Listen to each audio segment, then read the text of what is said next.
สบายดีทุกท่าน Hello everybody's on YouTube. Today I am very pleased to bring another new lesson that telling you about the kinds of occupation in Lao language. Okay, let's go through our lesson all together.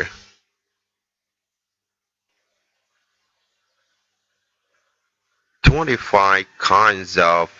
occupation in Lao word. 1.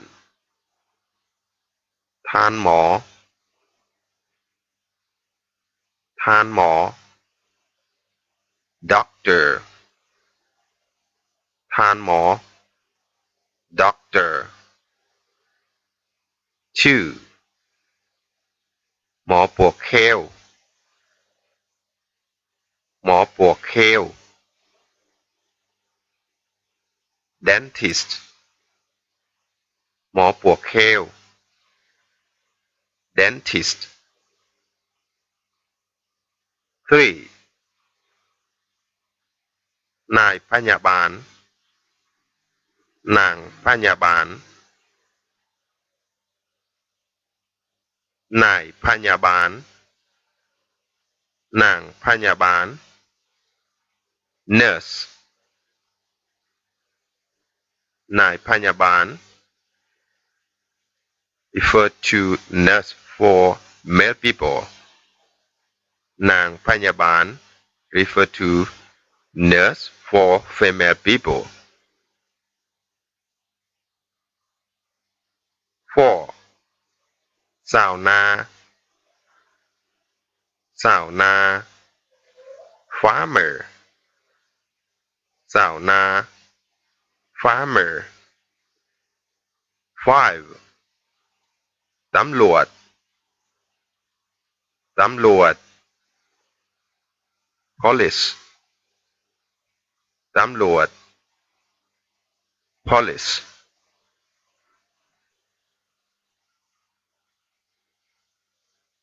6. ทหารทหาร militant soldier ทหาร militant soldier. 7. ทนายทนาย lawyer ทนาย lawyer. 8.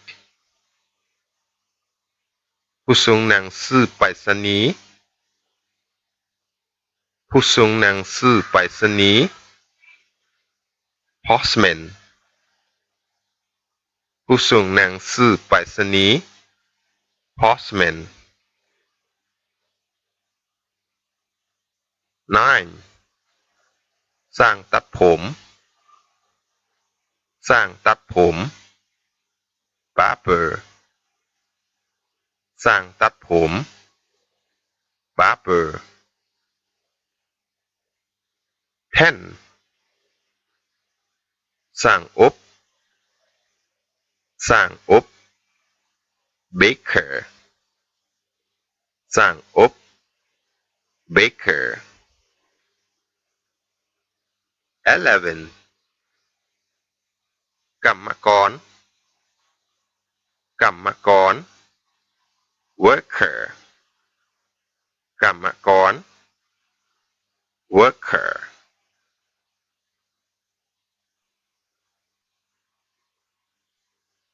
12. พ่อครัวแม่ครัวพ่อครัวแม่ครัว chef พ่อครัว refer to chef for male people แม่ครัว refer to chef for female people. 13. นายครูสาวครูนายครูสาวครู teacher นายครู refer to male teacher สาวครู refer to female teacher 14 นักเรียน นักเรียน students นักเรียน student 15 นักบัญชี นักบัญชี accountant นักบัญชี accountant 16 นักบิน นักบิน pilot นักบิน pilot 17 นักบินอวกาศ นักบินอวกาศ astronaut นักบินอวกาศ astronaut 18 นักร้อง นักร้อง singer นักร้องซ้าย male singer นักร้องหญิง female singer 19 นักกวี นักกวี poet นักกวี poet 20 นักวิศวกร นักวิศวกร engineer นักวิศวกร engineer 21 นักสืบ นักสืบ detective นักสืบ detective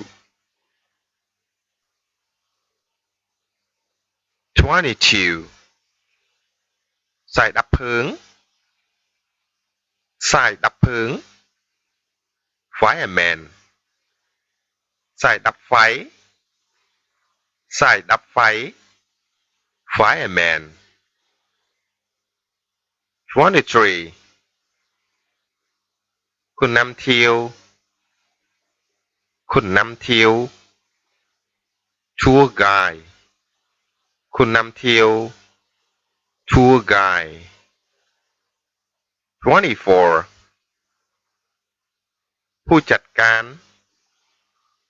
ผู้จัดการ manager ผู้จัดการ manager 25 ผู้จัดการโรงแรม ผู้จัดการโรงแรม hotel manager ผู้จัดการโรงแรม hotel manager ตัวอย่าง for example ข้อยต้องการไปทานหมอดนข้อยต้องการไปทานหมอดน I want to see a doctor immediately ข้อยต้องการไปทานหมอดน I want to see a doctor immediately ข้อยเป็น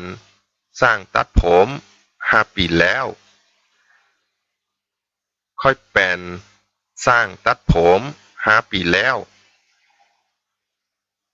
I've been a barber for 5 years ข้อยเป็นสร้างตัดผม5 ปีแล้ว I've been a barber for 5 years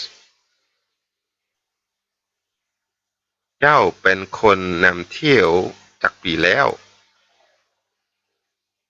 เจ้าเป็นคนนำเที่ยวจักปีแล้ว How long have you been a tour guide เจ้าเป็นคนนำเที่ยวจักปีแล้ว How long have you been a tour guide ข้อยเป็นคนนำเที่ยวมา10 ปีแล้วข้อยเป็นคนนำเที่ยวมา10 ปีแล้ว I've been a tour guide for 10 years ข้อยเป็นคนนำเที่ยวมา10 ปีแล้ว I've been a tour guide for 10 years เจ้ามีอาชีพหยังเจ้ามีอาชีพหยัง What is your occupation เจ้ามีอาชีพหยัง What is your occupation อาชีพ occupation ข้อยมีอาชีพเป็นตำรวจข้อยมีอาชีพเป็นตำรวจ My occupation is a police ข้อยมีอาชีพเป็นตำรวจ My occupation is a police. Okay, our today lesson come to the end now. So I would like to say thank you for joining my session. I think this video could help you a lot. Okay, thank you. Bye bye. See you next time. โชคดี